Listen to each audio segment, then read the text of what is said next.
त्यावर कारवाई करू।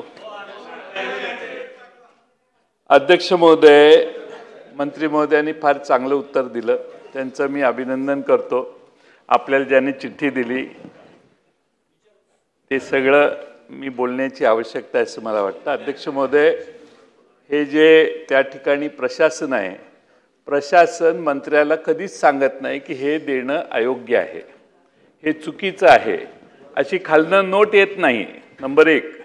नंबर 2, त्यामुळे ई टेंडर प्रमाणे मंडळाने योग्य तो निर्णय घ्यावा असा आदेश देणं म्हणजे पुढच्या सगळ्या कामांची जबाबदारी ही मंडळाने निर्णय घेतलेला आहे। जयंत पाटलांनी निर्णय नाही घेतलेला। आणि माझ्या आधी ही योजना चालू होती,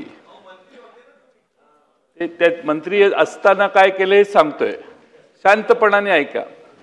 माझ्या आधी ही योजना चालू होती। ही योजना नवीन सरकार आल्यावर ही योजना पुढे चालू ठेवण्याच्या संबंधात त्यांनी मागणी केली। आम्ही सांगितलं की मंडळाने निर्णय घ्यावा।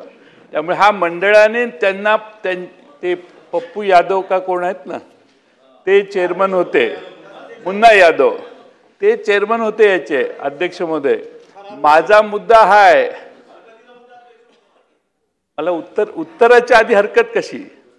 किती अस्वस्थ झालाय तुम्ही मंत्री सध्या तरी तुम्ही फक्त प्रश्न विचारू शकता, उत्तर द्यायच्या भूमिकेत इतक्यात तरी नाही। म्हणून प्रश्न विचारतो की अध्यक्ष महोदय, 10-15 दिवस मी या खात्याचा मंत्री होतो, त्यामुळे यावेळी मी मंडळाने याच्यावर निर्णय घ्यावा, त्याचा अर्थ मंडळाने पाहिजे ती मनमानी करावी असा नाही। नंबर 1।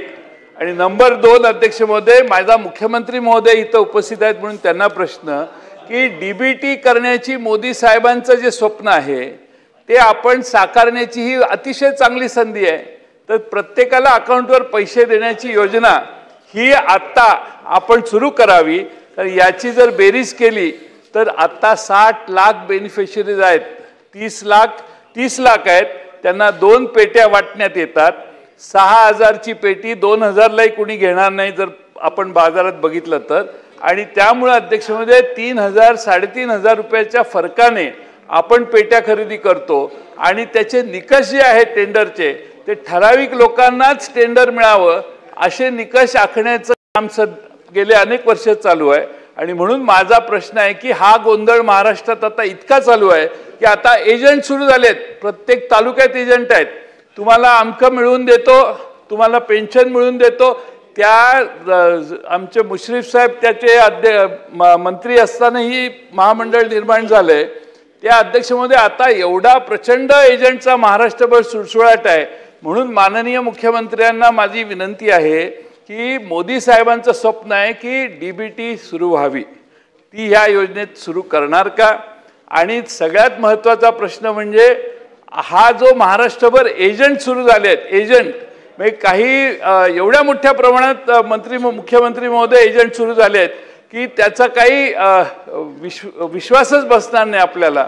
आणि त्यामुळं भांडी वाटप करण्याच्या पेट्या वगैरे वाटणं हा अध्यक्ष महोदय हेतू मंडळाचा नाही। त्यामुळं आपण त्याच्यात इंटरव्हीन करून हा निर्णय घ्याल काय? माननीय अध्यक्ष महोदय, मला या गोष्टीचं समाधान आहे की अलीकडच्या काळामध्ये जयंत पाटलांना मोदी साहेबांच्या सगळ्या योजना आवडायला लागलेल्या आहेत आणि मोदी साहेबांच्या योजना लागू करा असा जयंत पाटलांचा आग्रह हा देखील मला अतिशय स्वागतार्ह वाटतो। या प्रस्तुत प्रकरणामध्ये कामगारांच्या हिताचं काय आहे ते बघण्यात येईल, पण आपण जे सांगितलेलं आहे एजंट तयार झाल्यात वगैरे, तर माननीय मंत्री महोदयांच्या अध्यक्षतेखालीच एक कमिटी तयार करून या योजनेमध्ये जास्तीत जास्त पारदर्शिता कशी आणता येईल या संदर्भातला प्रयत्न केला जाईल। पुढे जाऊया आता लक्षवेधी क्रमांक 4। लक्षवेधी क्रमांक 4